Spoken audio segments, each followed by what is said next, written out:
Olá, bem-vindos ao Cantinho da História. O episódio de hoje vai para o Wellington Bispo. O Wellington assistiu o episódio sobre a máfia que eu fiz para o Marcos Henrique e sugeriu que eu falasse sobre a Lei Seca. A Lei Seca nos Estados Unidos, que durou de 1920 a 1933. Foi chamada de Prohibition Act ou Act Volstead, devido ao sobrenome do redator da medida. Um dos grandes problemas de falar sobre a Lei Seca é que a maioria das nossas referências são cinematográficas. O material que existe por aí em português é bem relativo e é normalmente produto do jornalismo e não da historiografia. Então, esse é um episódio mais voltado ao cinema, como foi o episódio da máfia e como serão muitos desses episódios que se referem a períodos mais contemporâneos da história dos Estados Unidos, porque muitas vezes em português nós não dispomos de fontes adequadas. Então, vamos começar. O porquê da Lei Seca. A Lei Seca proibiu a fabricação e comercialização de bebida com teor alcoólico acima de 0,5%, o que significa quase tudo em termos de bebida alcoólica. E começou a tomar corpo na história americana muito antes da sua promulgação. Por quê? Vamos pensar um pouco em como os Estados Unidos surgiram.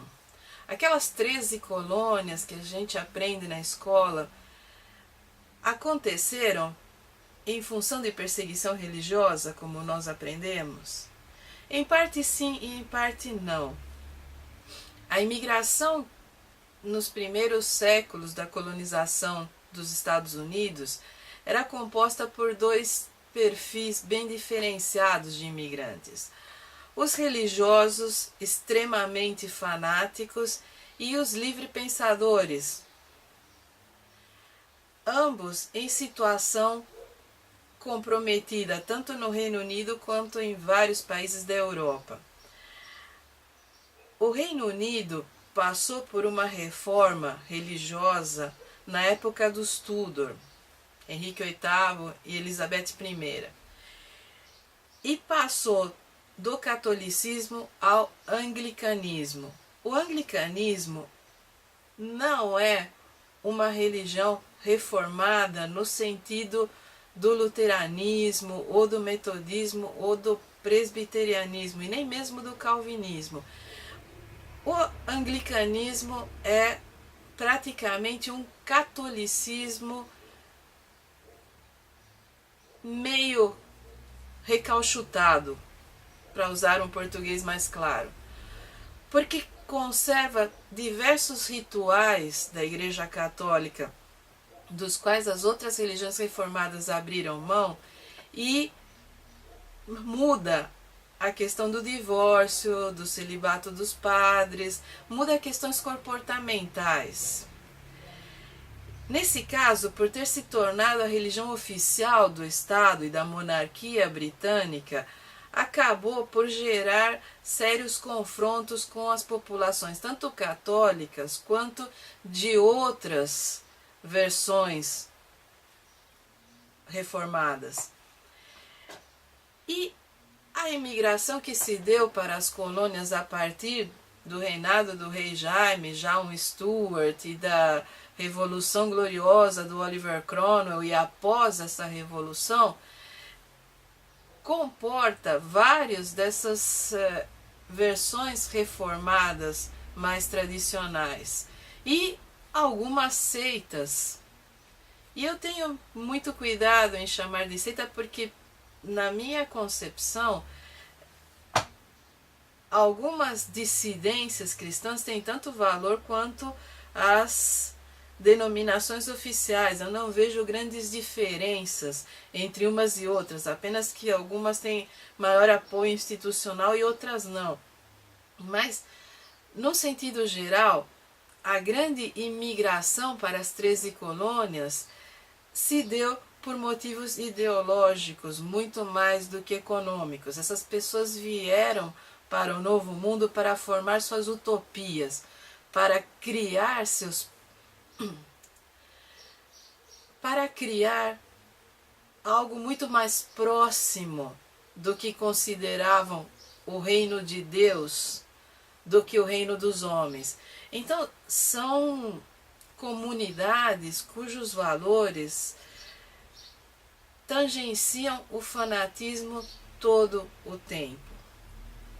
Com uma trajetória como essa, é de se surpreender que os Estados Unidos sejam o berço do capitalismo mais selvagem e da sociedade mais individualista, egoísta e predatória do planeta. Mas é dessas contradições que o ser humano está cheio. Existe uma obra muito interessante do Max Weber, sociólogo, A Ética Protestante e o Espírito do Capitalismo. E essa é uma leitura que eu recomendo sempre porque é muito interessante para entender essa mentalidade dos Estados Unidos.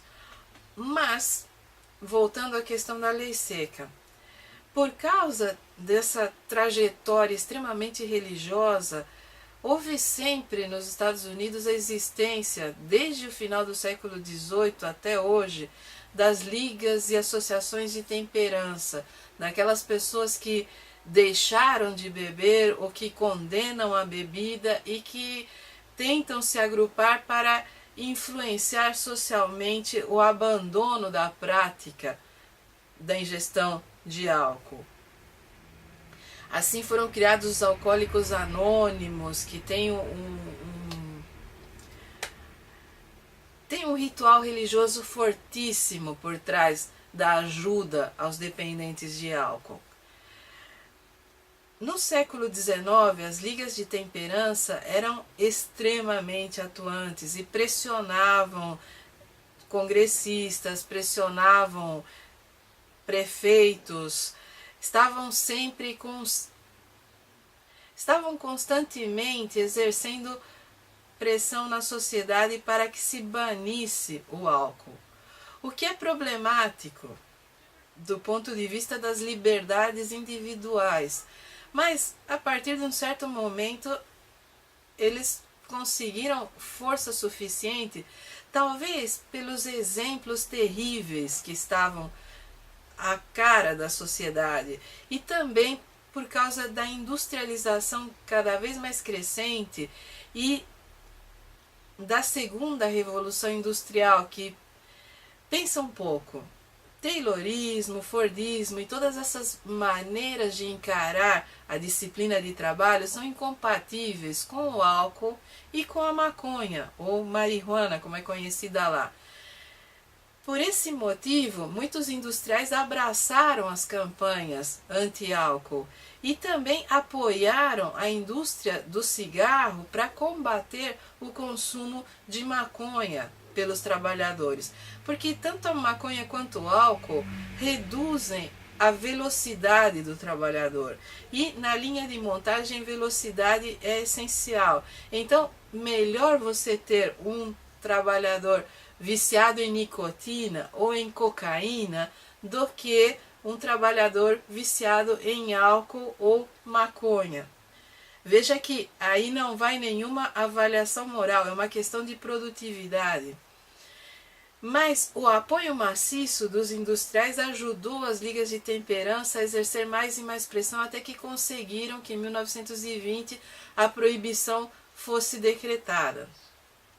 E aí abriram as portas para o crime organizado.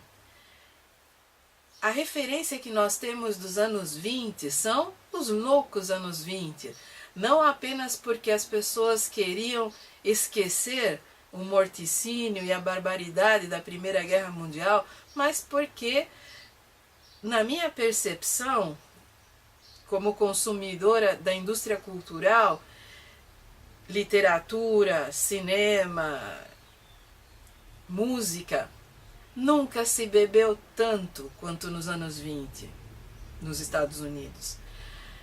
A partir do momento em que se proibiu o consumo de álcool, o consumo aumentou estratosfericamente.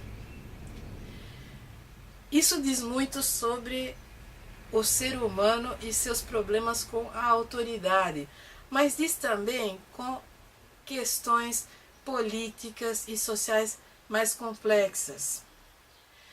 Primeiro, a administração pública nos Estados Unidos era profundamente corrupta.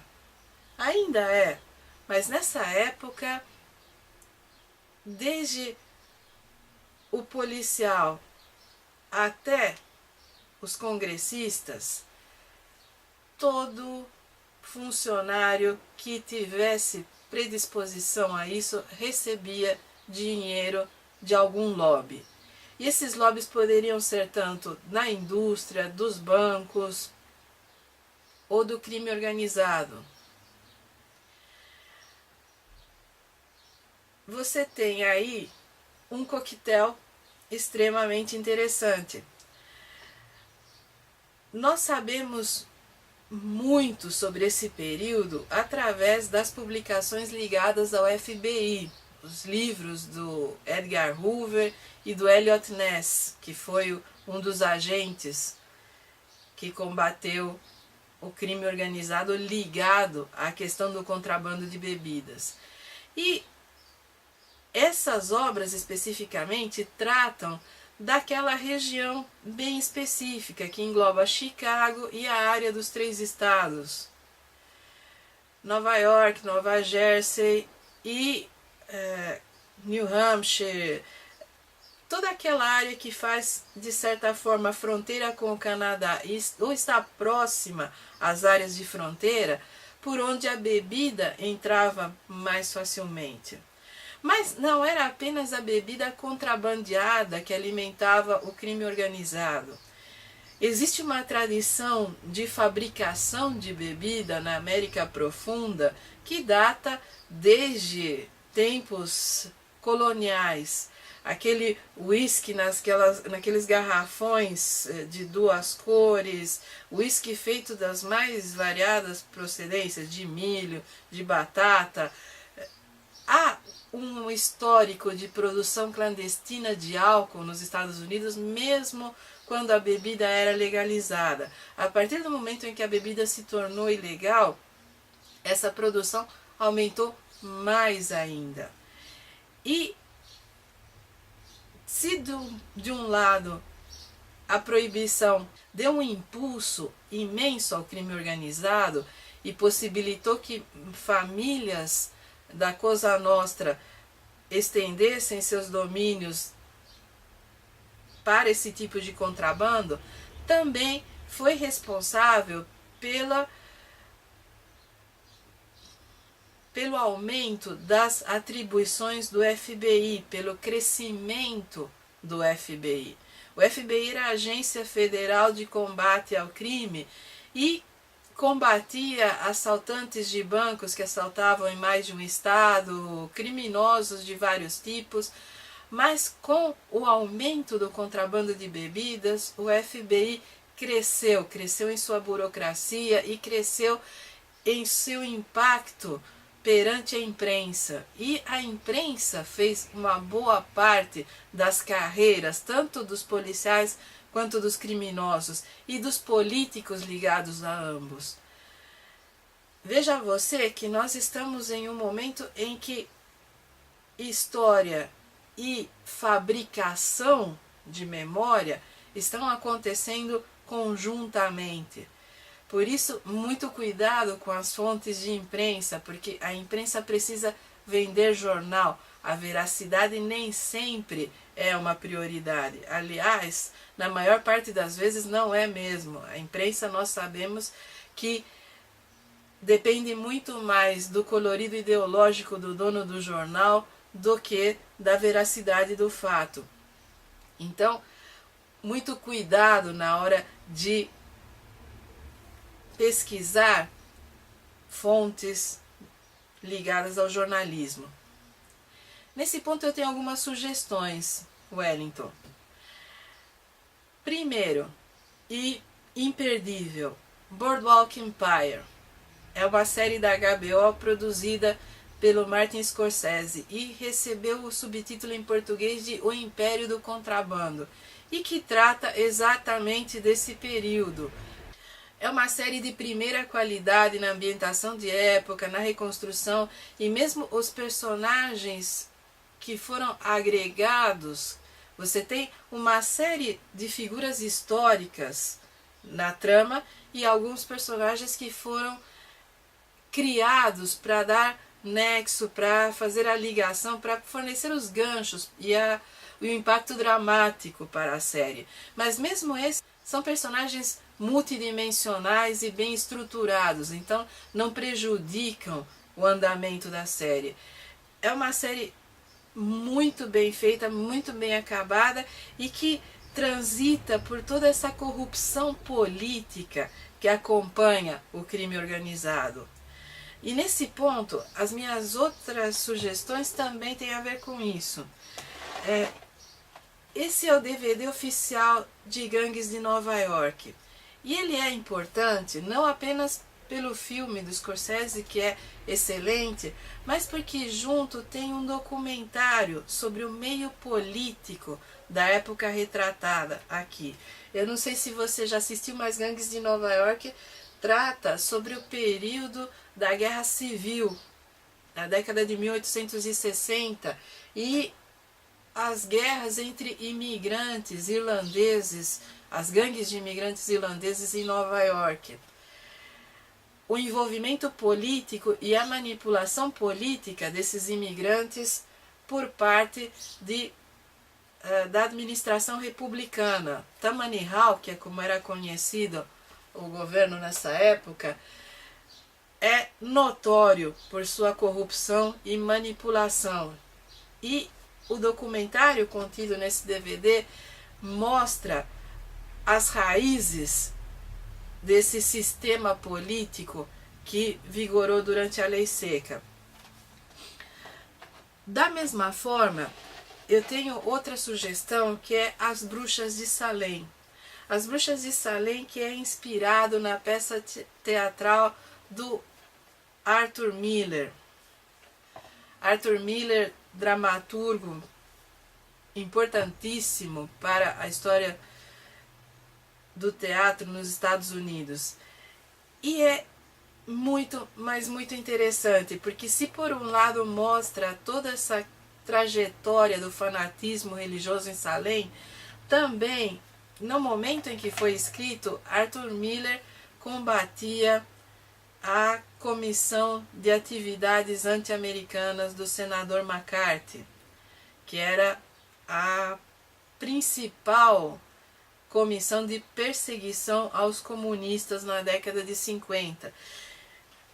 Há uma série de analogias na peça do Arthur Miller entre os comitês de caça às bruxas e os comitês de perseguição aos comunistas. Então, esse filme é imperdível por todos esses motivos. Mas dá para você ver como a sociedade americana transita entre esse fanatismo religioso primário, ignorante e totalmente divorciado da realidade do ser humano e a corrupção política desenfreada.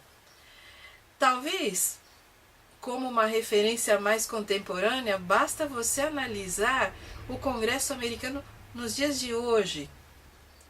O Tea Party e essa obstrução medonha ao governo do Obama.